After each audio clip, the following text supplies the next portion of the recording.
السلام عليكم ورحمة الله. هو رشيد خالدي المؤرخ الفلسطيني الأمريكي الحائز شهادة الدكتوراه من جامعة أكسفورد عام 1974، وهو رئيس اللجنة الأمريكية للقدس في واشنطن ورئيس كرسي إدوارد سعيد للدراسات العربية في جامعة كولومبيا ومدير معهد الشرق الأوسط فيها ومحرر مجلة الدراسات الفلسطينية. كان خالدي مستشارا للوفد الفلسطيني فيما يسمى مفاوضات السلام العربية الإسرائيلية في مدريد وواشنطن من أكتوبر عام 1991 حتى يونيو عام 1993، وهو مؤلف باقة من الكتب القيمة والعميقة بمعلوماتها التاريخية ومراجعها الخاصة عن المنطقة، مثل كتاب حرب 100 عام على فلسطين، تاريخ الاستعمار الاستيطاني والمقاومة من عام 1917 حتى 2017، وكتاب وسطاء الخداع، كيف قوضت الولايات المتحدة السلام في الشرق الأوسط، وبذور الأزمة، الهيمنة الأمريكية والحرب الباردة في الشرق الأوسط، وكتاب القفص الحديدي، قصة النضال الفلسطيني من أجل إقامة دولة، وإحياء الإمبراطورية، آثار الأقدام الغربية ومسار أمريكا المحفوف بالمخاطر في الشرق الأوسط، وكتاب الهوية الفلسطينية، وأيضا كتاب تحت الحصار والسياسة البريطانية تجاه سوريا وفلسطين، والعديد من المنشورات الأخرى عالية الأهمية. الأستاذ خالدي هو أيضا عضو المجلس الاستشاري لموسوعة الشرق الأوسط الحديث وعضو هيئة تحرير مجلة الدراسات المقارنة لجنوب آسيا وأفريقيا والشرق الأوسط. يطيب لنا أن نستقبل من فرنسا المؤرخة والمؤلفة الأستاذ رشيد خالدي، حيث نتبحر معه أكثر في معلومات خاصة وسردية مشوقة لأبرز كتبه وما رافقها من أحداث، وكيف ينظر اليوم إلى واقع القضية الفلسطينية في ضوء التطورات السريعة في المنطقة والإقليم وعالميا. أهلا بكم إلى حلقة جديدة من الداخل. معكم زينب صفار، تابعونا.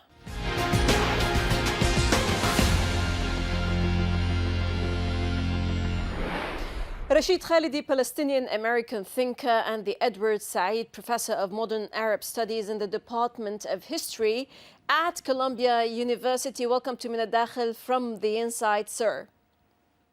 Thank you so much for having me. Pure pleasure to have you always. Well, the 100 Years' War on Palestine, a history of settler colonialism and resistance from the years 1917 till 2017, is a book that chronicles a landmark history of 100 years of war waged against the Palestinians, told through pivotal events and family history. Tell us more, sir, about the sweeping history, the first general account of the conflict told from an explicitly Palestinian perspective in direct relevance to your family, please. Well, as you say, it is not only an account that's directly related to my family, it is also in part a personal account. I include my own experiences in Beirut during the Israeli invasion and occupation of 1982, earlier events and later events that I participated in. And I also chronicle the experiences of my family and of other families in the various episodes that I talk about in the book. So it's very different from other things that I've written, all of which I wrote from an objective point of view, as a historian writing in the third person. Much of this book is in the first person. I describe what happened when the Israeli attack on Beirut started in June 1982. I had to go find my two daughters who were in two different schools. My wife, meanwhile, was working in the Wafa office in Tariq Jdidi under bombardment.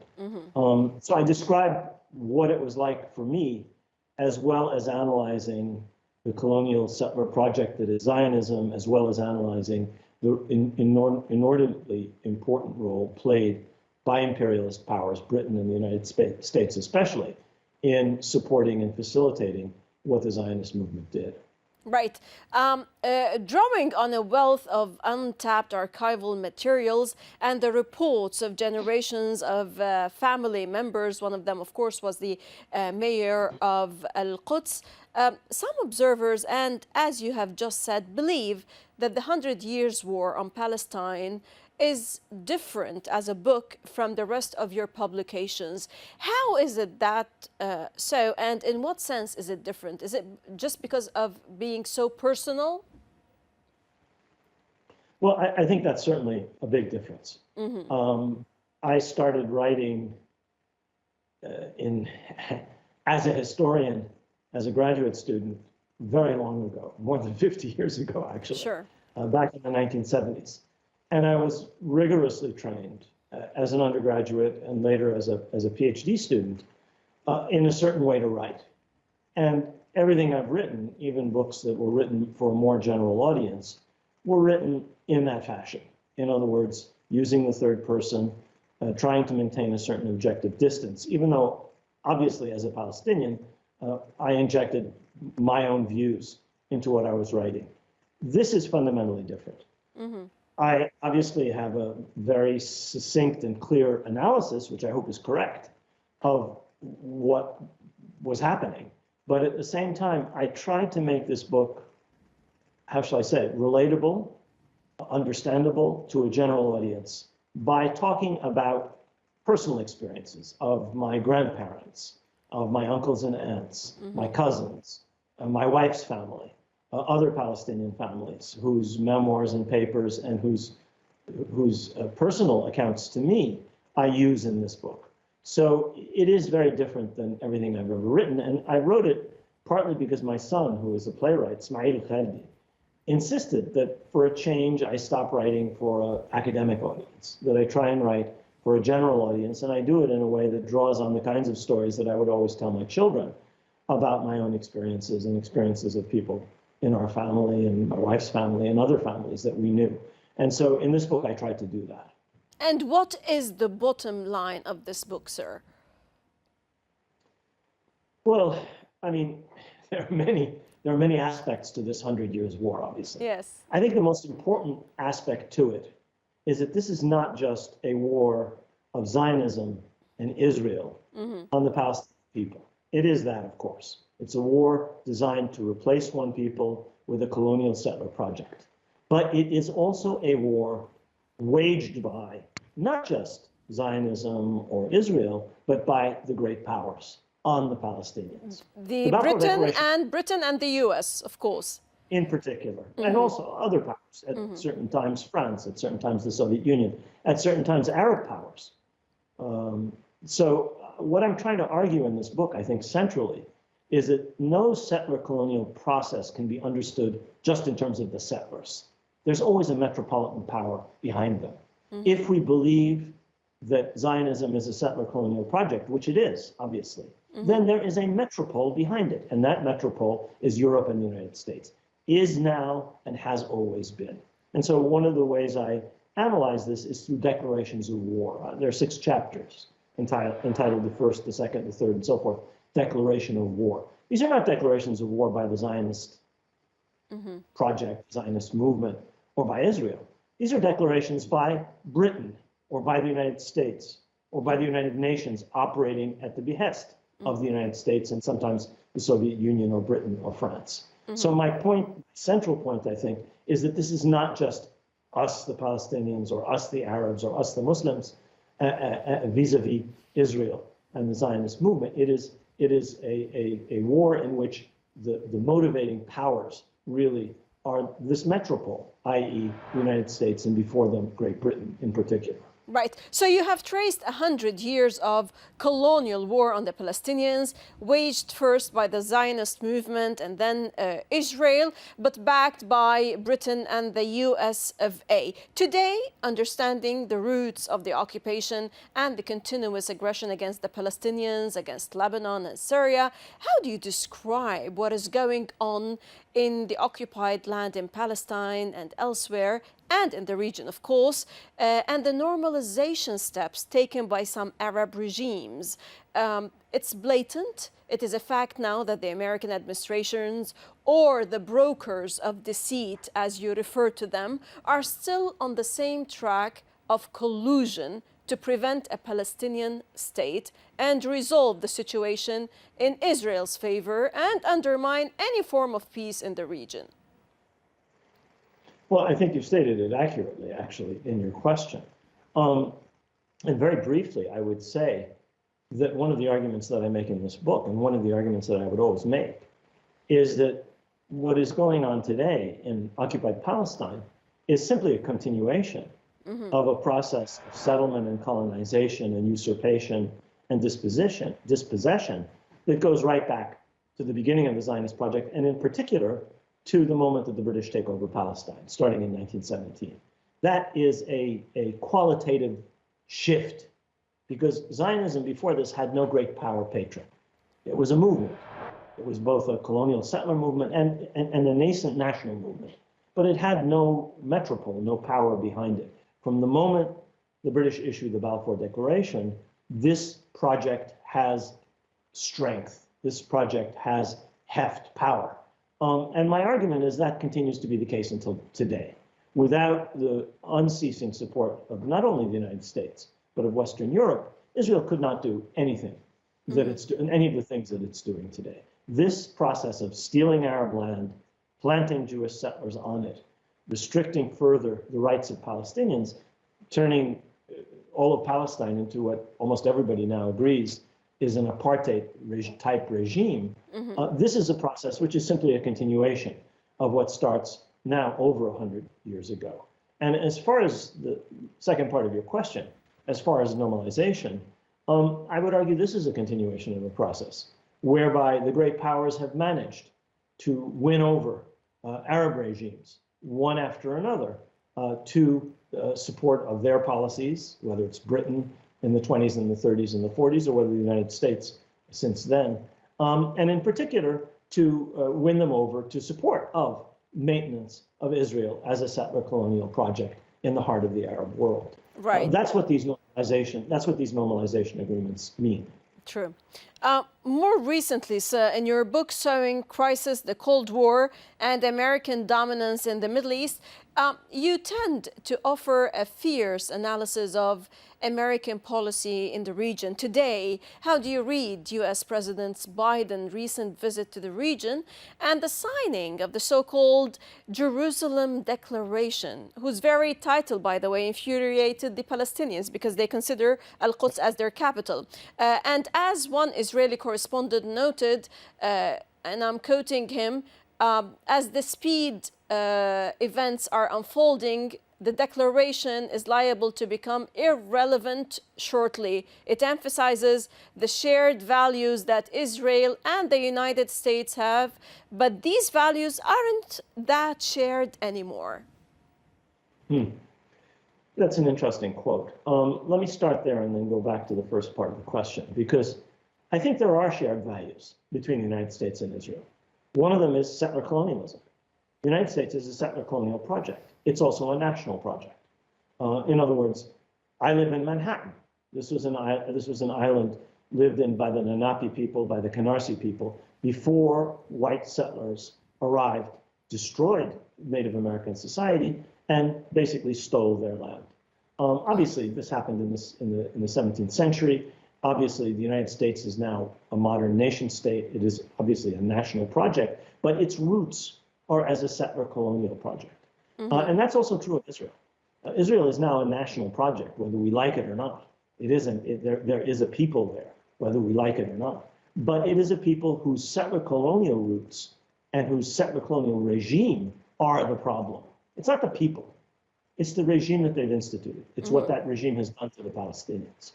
And I think that what has to be said about shared values is that this is, in fact, a value that both Israel and the United States share, of dispossessing another people in order to establish their own entity in its place.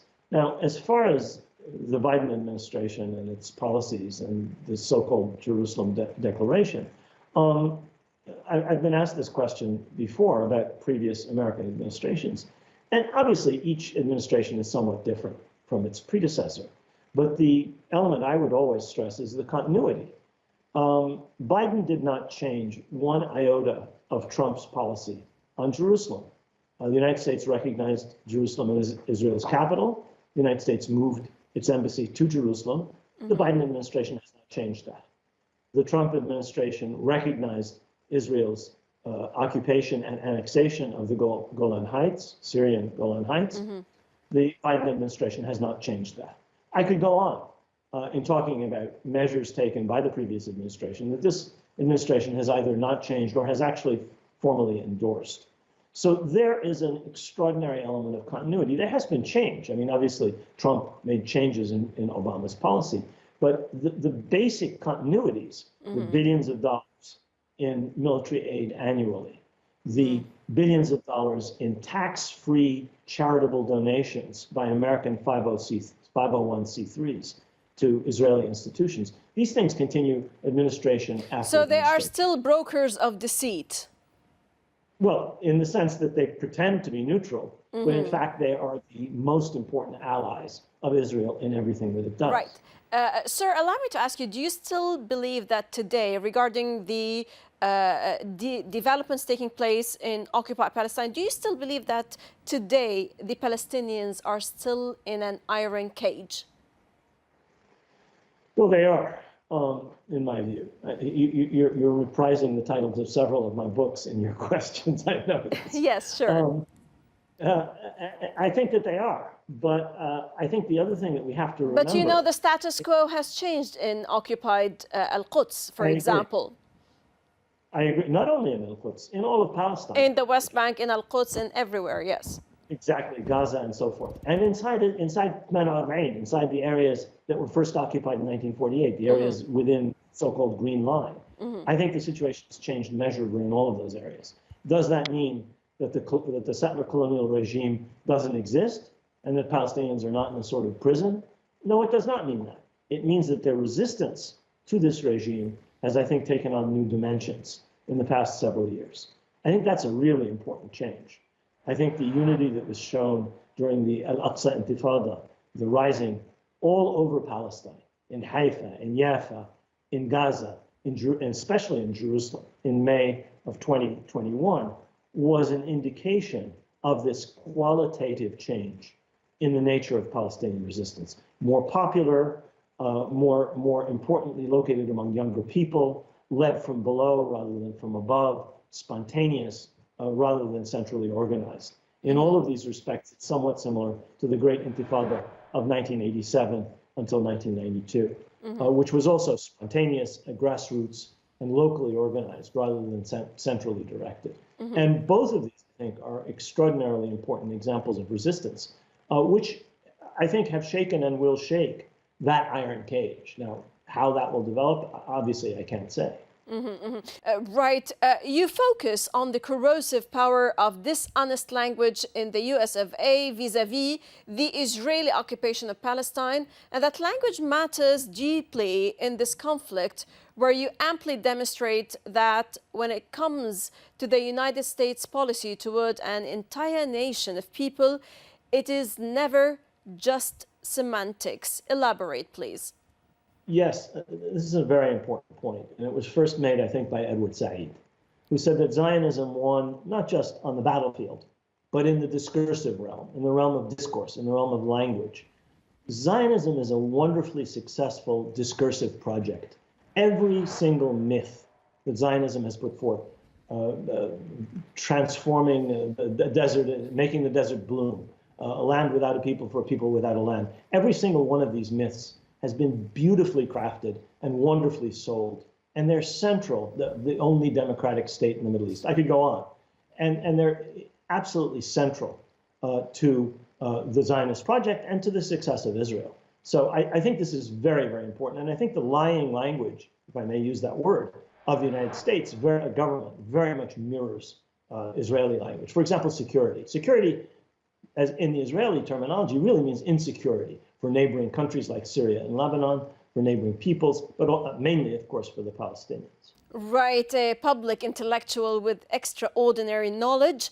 At his fingertips, Professor Rashid Khaalidi, one of the most respected historians of the Middle East. Many thanks indeed for your illuminating views and your lucidly engrossing narrative. Always a pleasure to have you, sir.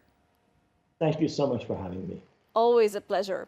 ودائما الشكر لكم مشاهدينا الكرام على طيب المتابعة. لتفاعل أكثر تابعونا على صفحات السوشيال ميديا، وحتى نلتقي من كل فريق عمل من الداخل من كل الميادين. السلام عليكم ورحمة الله.